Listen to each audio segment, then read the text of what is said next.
IPL match number 25 ഇന്നലെ അവസാനിച്ചപ്പോൾ തകർപ്പൻ വിജയമായിരുന്നു കൊൽക്കത്ത ഇന്നലെ നേടിയത്. അതുകൊണ്ട് ഈ മത്സരത്തിന്റെ ഒരു റിവ്യൂ ആണ് ഈ വീഡിയോയിലൂടെ നമ്മൾ കാണാൻ പോകുന്നത്. വീഡിയോയിലേക്ക് കടക്കുന്നതിന് മുൻപായി ഇതുപോലുള്ള കൂടുതൽ IPL വാർത്തകൾക്ക് വേണ്ടി ഈ ചാനൽ മറക്കാതെ സബ്സ്ക്രൈബ് ചെയ്യൂ. ഇന്നലെ ടോസ് ലഭിച്ച കൊൽക്കത്ത ബൗളിംഗ് തിരഞ്ഞെടുത്തപ്പോൾ മത്സരം കാണുന്നവരെ ടോർച്ചർ ചെയ്യാനുള്ള പ്ലാനുമായിട്ടായിരുന്നു CSK കളത്തിൽ വന്നത്. 4-ാം ഓവർ കഴിഞ്ഞപ്പോഴേക്കും കോൺവേ, രജിൻ തുടങ്ങി 2 ഓപ്പണേഴ്സും പുറത്തായിരുന്നു. 1 ഡൗൺ പോലെ ഇമ്പോർട്ടൻ്റ് ആയ ഒരു പൊസിഷനിലേക്ക് മോശം ഫോം കാരണം CSK തന്നെ മുന്നേ ഡ്രോപ്പ് ചെയ്ത രാഹുൽ ത്രിപാഠി വന്നതോടെ 10-ാം ഓവർ വരെയുള്ള കാര്യങ്ങൾ തീരുമാനമായിരുന്നു. 0-ന് പോകേണ്ട വിജയ് ശങ്കറുടെ ക്യാച്ച് നരേൻ കളഞ്ഞതുകൊണ്ട് 4 ബൗണ്ടറി 10-ാം ഓവർ വരെ വന്നിരുന്നു. 8-ാം ഓവറിൽ ഒരു ബൗണ്ടറി അടിച്ച CSK പിന്നീട് ബൗണ്ടറി അടിക്കുന്നത് 18-ാം ഓവറിലെ 3-ാം പന്തിലായിരുന്നു. സ്പിൻ ബാഷർ എന്ന ടാഗുള്ള ദൂബെ കളിച്ച ഇന്നിംഗ്സ് ഒന്നും ഒരു രീതിയിലും എക്സ്പ്ലെയിൻ ചെയ്യാൻ പോലും പറ്റില്ലായിരുന്നു. എല്ലാത്തിനും മുകളിൽ ഇമ്പാക്ട് പ്ലെയറായി ദീപക് ഹൂഡ കൂടി വന്നതോടെ CSKയുടെ ബാറ്റിംഗ് ഡൈഹാർഡ് CSK ഫാൻസ് പോലും അംഗീകരിക്കാൻ സാധ്യതയില്ല.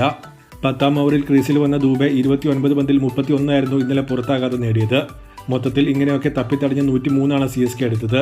ചെപ്പോക്കിൽ അവർ നേടുന്ന ഏറ്റവും ലോവസ്റ്റ് ടോട്ടൽ എന്ന റെക്കോർഡ് കൂടി ഈ ഗെയിമിന് വന്നു. കഴിഞ്ഞ കളിയിൽ പഞ്ചാബിനെതിരെ CSK കുറച്ച് ബെറ്ററായി കളിച്ചപ്പോൾ ടീം ഒരു കംബാക്ക് നടത്താൻ പോകുന്നു എന്ന പ്രതീക്ഷ ആരാധകർക്കുണ്ടായിരുന്നു. എന്നാൽ ആ പ്രതീക്ഷ പോലും അസ്ഥാനത്താക്കുന്ന പെർഫോമൻസ് ആയിരുന്നു ഇന്നലെ ടീം കാഴ്ചവെച്ചത്. മറുപടി ബാറ്റിംഗിലേക്ക് വന്നിട്ടുണ്ടെങ്കിൽ പവർ പ്ലേയിൽ തന്നെ 71 KKR നേടിയതോടെ എത്ര പെട്ടെന്ന് മത്സരം തീരുന്നു എന്നതിലേക്ക് മാത്രമായിരുന്നു ശ്രദ്ധ. 20 ഓവർ കൊണ്ട് CSK നേടിയ ടോട്ടൽ 10 ഓവർ കൊണ്ട് KKR മറികടക്കുകയായിരുന്നു. നരേൻ 18 പന്തിൽ 44 അടിച്ചു. അവസാനമായ മത്സരത്തിന്റെ സ്കോർ കാർഡിലേക്ക് വന്നിട്ടുണ്ടെങ്കിൽ ടോസ് നഷ്ടപ്പെട്ട് ബാറ്റിംഗിനിറങ്ങിയ CSK 103 എടുത്തപ്പോൾ അനായാസമായി കൊൽക്കത്ത ടാർഗറ്റ് 11-ാം ഓവറിൽ മറികടക്കുകയാണ് ചെയ്തത്.